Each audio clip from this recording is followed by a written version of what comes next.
ये वो लोग हैं जिन्होंने करोड़ों लोगों की आस्था के साथ खिलवाड़ किया, फिर राम के नाम पर चंदा उठाया, पैसा उठाया और अब वो पैसा गायब हो गया है, लेकिन किसी को भी कोई फर्क नहीं पड़ रहा। सबसे बड़ी बात यह है कि राम मंदिर से अगर चंदा चोरी हो गया, पैसा चोरी हो गया, तो इसका जिम्मेदार कौन है? स्टेट की सरकार है, मुख्यमंत्री योगी आदित्यनाथ हैं। अभी एक मंदिर का सोना चोरी हो गया था, वो पता नहीं चला। इनका एजेंडा फिक्स है, देश में हिंदू मुसलमान करो, देश की जनता का पागल बनाओ और हर जगह से पैसा बटोर बटोर के गायब करते रहो। राम मंदिर से एक कण भर मोती भी किसी मुसलमान ने चुरा लिया होता, सारे गोदी मीडिया के पत्रकार टीवी चैनल पर भाड़े किराए के 5-5 हजार रुपए वाले लोगों को बिठाकर पूरे देश में हिंदू मुसलमान कर देते। लेकिन अब राम मंदिर से चंदा चोरी करने वाला कोई मुसलमान ही नहीं, हिंदू ही है। अगर ये हिंदू होते तो पहली बात तो ये है कि गाय को राष्ट्रीय पशु घोषित करते। ये वो लोग हैं जिन्होंने शंकराचार्य को स्नान नहीं करने दिया। अब आप उनका नाम योगी लेना बंद कर दीजिए, उनका नाम अजय सिंह बिष्ट लें। योगी का मतलब क्या है भाई? उनको भगवा वस्त्र का भी त्याग करना चाहिए। जो आदमी समाज के सारे संसारिक सुखों का लाभ ले रहा है, जो सारे राज्यों में जाकर चुनाव प्रचार कर रहा है, वो योगी कैसे हो गया भैया? क्योंकि सरकार देश की जनता का पागल बना रही है, लोगों को हिंदू मुसलमान में उलझाकर, अपने बच्चों को विदेश में पढ़ाकर देश की जनता का पागल बना रही है। देखिए एक चीज मैं आपको बताऊं, राम मंदिर का चंदा ये लोग जिस तरीके से इन्होंने चोरी करने का काम किया है, असल में देश की सरकार जो है, असल में जो भी चीज देश से गायब हो जाए उसका आज तक पता ही नहीं चलता। ये वो लोग हैं जिन्होंने करोड़ों लोगों की आस्था के साथ खिलवाड़ किया, फिर राम के नाम पर चंदा उठाया, पैसा उठाया और अब वो पैसा गायब हो गया है, लेकिन किसी को भी कोई फर्क नहीं पड़ रहा। और अखिलेश यादव ने साफ तौर पर कहा है कि इसमें बड़े लोगों का हाथ है और ये साफ बात है। सबसे बड़ी बात यह है कि राम मंदिर से अगर चंदा चोरी हो गया, पैसा चोरी हो गया, तो इसका जिम्मेदार कौन है? सबसे पहले जिम्मेदार राम मंदिर ट्रस्ट के लोग हैं, दूसरे नंबर पर जिम्मेदार सेंटर की स्टेट की सरकार है, मुख्यमंत्री योगी आदित्यनाथ हैं। ये लोग वो लोग हैं जिन्हों को किसी धर्म किसी मजहब से कोई फर्क नहीं पड़ता। एक प्रधानमंत्री जो देश का, नीरव मोदी जो देश का करोड़ों रुपए लेके भाग गया, आज तक प्रधानमंत्री उसको नहीं लेकर आ पाए।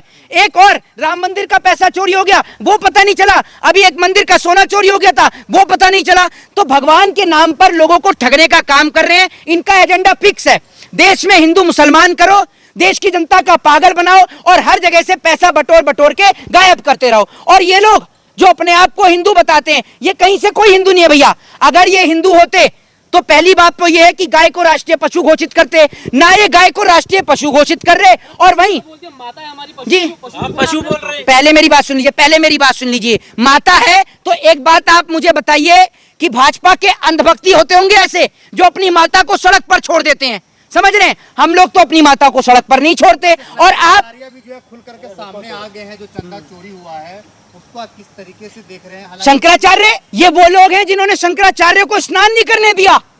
ये तो वो लोग हैं जिन्होंने शंकराचार्य के लोगों को पिटवाने का काम किया। आप शंकराचार्य की बात कर रहे हैं, ये लोग शंकराचार्य को मानते हैं। वो शंकराचार्य जब तक शंकराचार्य थे, जब तक अडानी अंबानी उनके पैर छू रहे थे, उनको अपने घर पर बुला रहे थे। जिस दिन से शंकराचार्य ने भाजपा के खिलाफ बोलना शुरू किया, उस दिन से ये लोग उनको शंकराचार्य मानते ही नहीं है। आप किस शंकराचार्य की बात कर रहे हैं भैया? शंकराचार्य तो इस देश का सम्मान होते हैं, धर्म का सम्मान होते हैं। योगी जी पर भरोसा रखिए, एक एक पर कार्रवाई हो। पहली बात तो ये है कि अब आप उनका नाम योगी लेना बंद कर दीजिए, उनका नाम अजय सिंह बिष्ट लें। योगी का मतलब क्या है भाई? क्या मतलब है योगी का? जिस आदमी ने साधु महात्मा का सब कुछ छोड़ दिया। और मैं तो ये कहता हूं उनको भगवा वस्त्र का भी त्याग करना चाहिए। आपने पहले इनकी फोटो तस्वीरें देखी होंगी विधानसभा और सदन की, कैसे बढ़िया कपड़े पहनकर रहते थे। ये तो अब जनता को पागल बनाने के लिए ये लोग भगवा वस्त्र धारण कर रहे हैं। और काय बाप के योगी, जो आदमी, आप ये सोचिए, जो आदमी समाज के सारे संसारिक सुखों का लाभ ले रहा है, जो सारे राज्यों में जाकर चुनाव प्रचार कर रहा है, वो योगी कैसे हो गया भैया? वो योगी कैसे हो गया? वो साधु कैसे हो गया? और बड़ी बात यह है कि अगर ये साधु हैं तो मुख्यमंत्री की कुर्सी त्यागे, मंदिर में जाके बैठे। आज तक तो मैंने इनको कोई पूजा पाठ करते हुए देखा नहीं है। योगी आदित्यनाथ जो है इसी बीच जो है काफी ज्यादा एग्रेसिव है। आज ये कह रहे थे कि जितने भी ये गुंडे या ये सपाई वाले, समाजवादी वाले, अगर उनसे नहीं संभल रहे तो मेरे हवाले कर दें। एक बात, अरे मेरी बात सुन लीजिए, भाजपा से बड़ा देश में कोई गुंडा है? योगी आदित्यनाथ से पूछो, जब आपकी पार्टी के लोग सड़क को गंदा करते हैं, धाकड़ जैसे लोग, वो आपसे सीधे नहीं हो रहे। आपकी पार्टी का बलात्कारी एमएलए कुलदीप सिंह सेंगर, वो आपसे सीधा नहीं हो रहा है। और आप सीधा करने की बात करें, आपकी पार्टी के अंदर, सुन लीजिए, आपकी पार्टी के अंदर कई नेता ऐसे हैं जिनके ऊपर संगीन धाराओं में आपराधिक मुकदमे चल रहे हैं, वो आपसे सीधे हो गए। और आप कौन सा दूध के धुले हैं? आपके ऊपर खुद मुकदमे चल रहे थे, और आपका गृह मंत्री कौन सा दूध का धुला है, वो तो तड़ी पार था।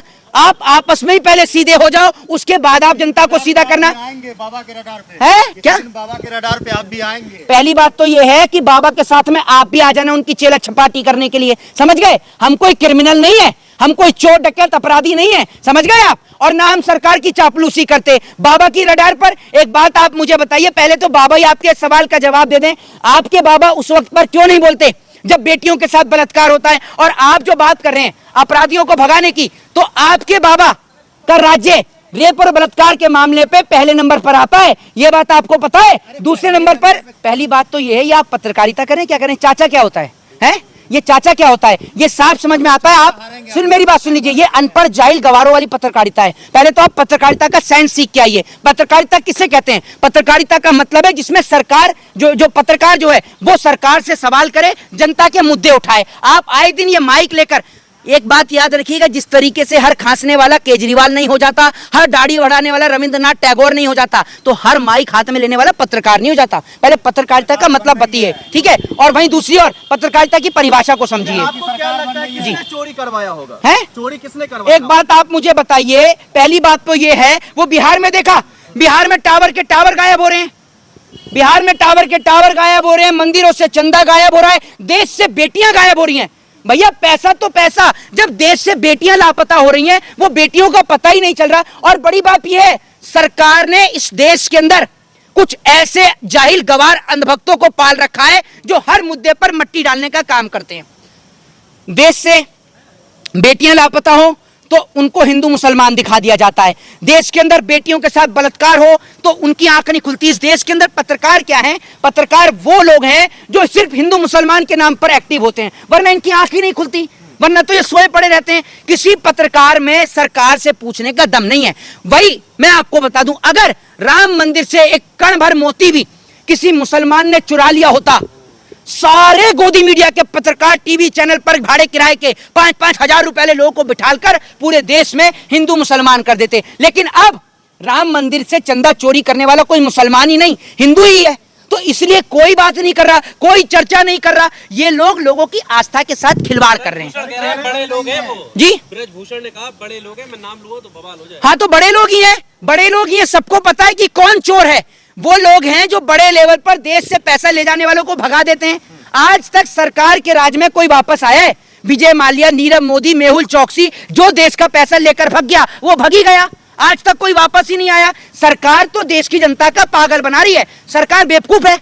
कभी सरकार ये कहती है नोट बदले जाएंगे, फिर सरकार ये कहती है नोट चेंज होंगे, अब सरकार ये कह रही है कि भैया वो प्लास्टिक वाले नोट आएंगे। सरकार को उस टाइम पे ख्याल नहीं आया जब नोट बनाए थे, क्योंकि सरकार देश की जनता का पागल बना रही है। लोगों को हिंदू मुसलमान में उलझाकर, अपने बच्चों को विदेश में पढ़ाकर देश की जनता का पागल बना रही है। जी जी, क्या उत्तर प्रदेश में फिर से बीजेपी की सरकार बन रही है? बीजेपी वाले कह रहे हैं 22 300 पार। मैं आपको बताता हूं, 300 पार की आप बात कर रहे हैं, मैं कह रहा हूं विधानसभा की जितनी सीटें हैं उतनी सीटें भाजपा जीत जाएगी। ये आप मुझसे लिख के ले लो, क्योंकि जब तक इनके पास मशीन है, मशीन के खेल से किसी को भी हरा सकते हैं। वरना मैं आपसे ये कह रहा हूं, अगर इतनी दूध की धुली सरकार है तो आप मुझसे पेपर पर लिखवा लीजिए, सिर्फ किसी भी एक राज्य में बैलेट पेपर से चुनाव करा लीजिए। अगर भाजपा के नेताओं की जमानत जब्त ना हो जाए ना, तो आप जो कहेंगे वो मैं करने को तैयार हूं।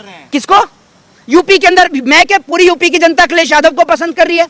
वो अखिलेश यादव जिन्होंने देश की बेटियों के हाथ में लैपटॉप थमाने का काम किया। लेकिन ये सरकार इतनी नीच सरकार है कि आज अखिलेश यादव की बेटी के ऊपर भी जब टिप्पणी होती है तो सरकार और मुख्यमंत्री की आवाज नहीं निकलती। उस पर मैं एक लाइन कहना चाहूंगा कि अपनी फूल जैसी बच्चियों की हिफाजत खुद करें, क्योंकि सरकार चलाने वाले खुद बे औलाद बैठे हैं। जय हिंद, जय संविधान।